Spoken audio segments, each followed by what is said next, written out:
Hey everybody, off the top rope here, off the Mike Sports Network. Wanted to do this because TNA had a pay-per-view tonight in Los Angeles on the campus of USC at the Galen Center. It is Rebellion. Overall, pretty good show based off the clips and the stuff that I did see, and I did watch the main event. X-Pac showed up. For sure. X-Pac showed up. That's cool. Moose retained in a pretty crazy Ultimate X match. Leon Slater is freaking insane. Listen to you wrestlers. Please learn how to catch your opponents because Leon Slater did some insane spot and nobody caught him. But Moose retains his X Division title. Ash by Elegance and her partner Heather by Elegance in a four-way TNA Knockouts tag team championship match with two NXT tag teams. The Metaphor Girls and then Gigi Dolan and Tatum Paxley have had a busy week. And then Ace Austin and the Rascals with Sean Waltman, X-Pac showing up. That was pretty cool. They beat the system. And then Steve Macklin beats Eric Young to retain what is now a new championship, the International Championship. Mike Santana, by the way, Mike Santana, low-key, is one of my favorite under-the-radar guys that he has made himself something in TNA ever since he left AEW. So that's a breath of fresh air for wrestling fans. Masha Slamovich beats Tessa Blanchard. Everybody can breathe a sigh of relief. That's over with. The Nemets beat the Hardys for the tag team titles, but that's a quick rundown of what happened. But I want to talk about the main event because that's specifically going to illustrate my point of, I think TNA, despite having a lesser deal and, not as much mainstream exposure, despite their champion being on WrestleMania last week, TNA is a better product than AEW right now.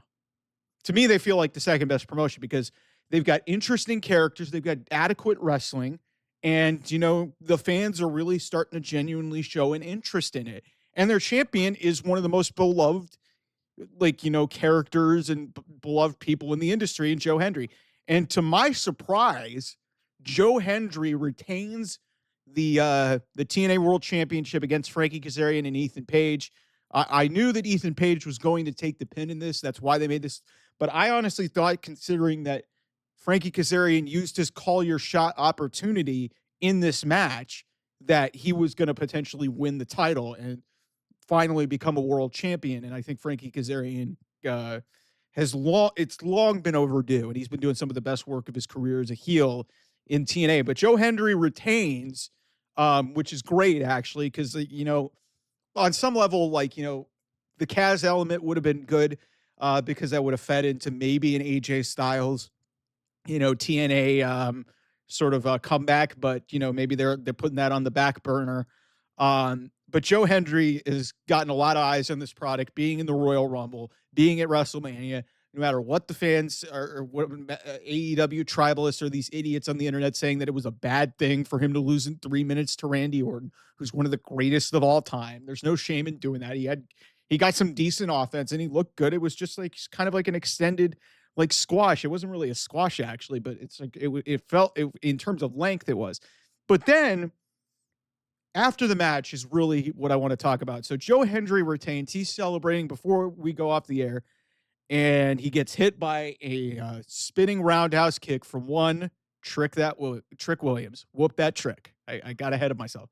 Trick Williams shows up in TNA, and it seems like he is going after the TNA World Championship. And I think one of the biggest critiques of, the mainstream, wrestling thing in terms of this TNA, WWE, mainly NXT partnership is that, nobody's really won anything of note since from the other brands since this partnership started happening when Jordan Grace crossed over at last year's Royal Rumble.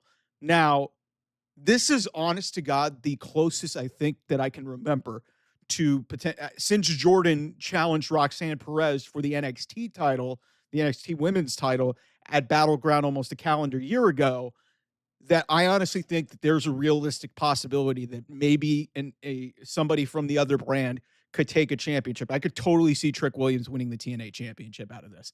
It may not happen, but this is one of the main reasons why this partnership, I think, is working. And I think that, TNA, as of right now, I think feels like a better product with lesser talent than what AEW possesses. Because look on also on the show, Indy Hartwell shows up and signs with TNA, and some idiots on the internet were like saying, "Man, AEW dodged a bullet." If anybody dodged a bullet, Indy Hartwell did. Like that whole women's division in AEW is like, being fed to Tony Storm and Mercedes Moné. So Indy Hartwell's in the women's division in the knockouts division, which is really like a low key great division. Masha Slamovich is a great champion. Say what you will about Tessa Blanchard, she's very problematic. I think that was a big risk, and it hasn't gone over well. But she's clearly the fans hate her, so it's getting her some level of a reaction. But yeah, it's just like, to me, this feels like a better product. And then you close out the show with a TNA guy standing tall, holding up the championship. You can't tell me that this isn't a good partnership if you're anybody, because like Trick Williams is one of the crown jewels of this brand. He's one of the crown jewels of the NXT brand. One of the future stars in WWE. He needs more time, and I think that's what the last year has kind of exposed us to. He had two kind of underwhelming NXT championship runs, and now he's seemingly going heel, which I think is actually really good for him, since Obafemi is really kind of connected more in Siobhan Evans. So having him cross over and face a guy like Joe Hendry to really solidify him more as a heel. And also, like, they had this whole angle on NXT where Joe Hendry just showed up when they were talking about the NXT title. So this makes the NXT title picture really interesting. It makes the TNA title very interesting. And you're getting something in, and this is the biggest thing I like to talk about, unpredictability. And you just don't know what's going to happen at a TNA show. Good or bad, you just don't know what's going to happen. On AEW shows, like, you used to have like that element of unpredictability. Now they're just going by the numbers, and they just, just doing, like, it's usually, a Moxley thing closes the show. I mean, they had the women end with Jamie Hayter winning, but it was with Mercedes. Like, everything is very predictable with AEW. But when you see a show, a major pay-per-view out in Los Angeles, and an NXT star is standing tall to close the show, that's a big fucking deal if you ask me. The fact that Trick Williams is going after the TNA championship is a big fucking deal, because like I said, you can snicker at this all you want. Joe Hendry was on WrestleMania last week. He had a 3-minute match, the 20th WrestleMania match of Randy Orton's career. That means something. Whether he lost in 3 minutes, whether he lost in 90 seconds or nothing.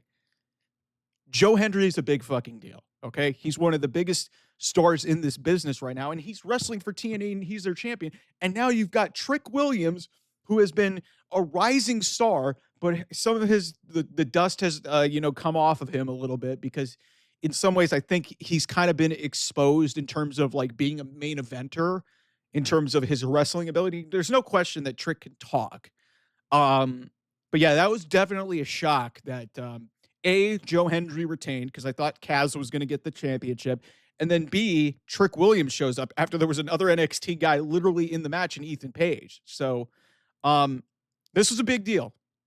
And I've said this multiple times on this channel when I've done my wrestling segments, that it just feels like TNA, even in the WWE partnership, has clearly worked for them, because they've gotten some of their stars. And you could snicker at this, like, in all likelihood, when Joe Hendry's contract is up, he's going to end up in WWE. It just feels, but at least TNA understands what they are.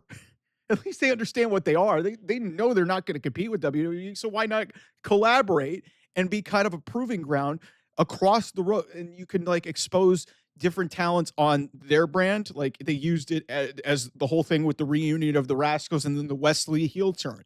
So they'd use that.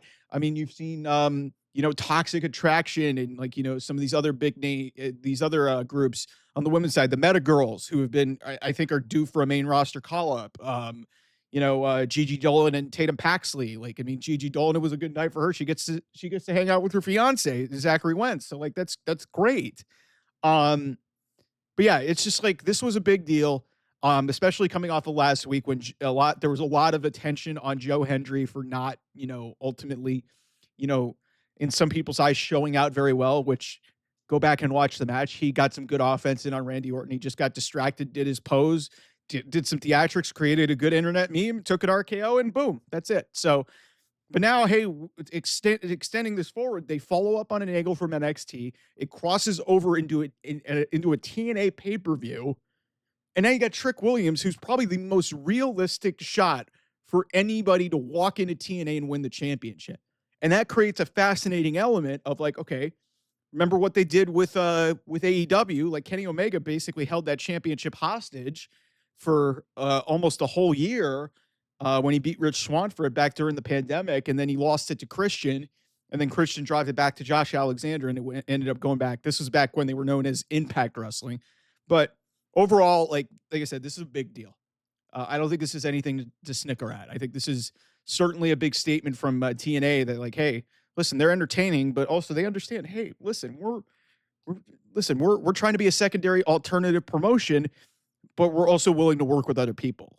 And this is what I thought AEW was going to do years ago with that whole thing with Kenny Omega and the whole crossover with Impact.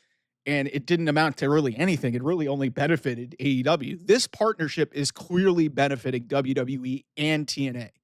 And now we've got a really fascinating scenario playing out in front of our eyes with Trick Williams potentially going after the TNA championship as a heel against probably the most recognizable, like, non WWE AEW talent in Joe Hendry.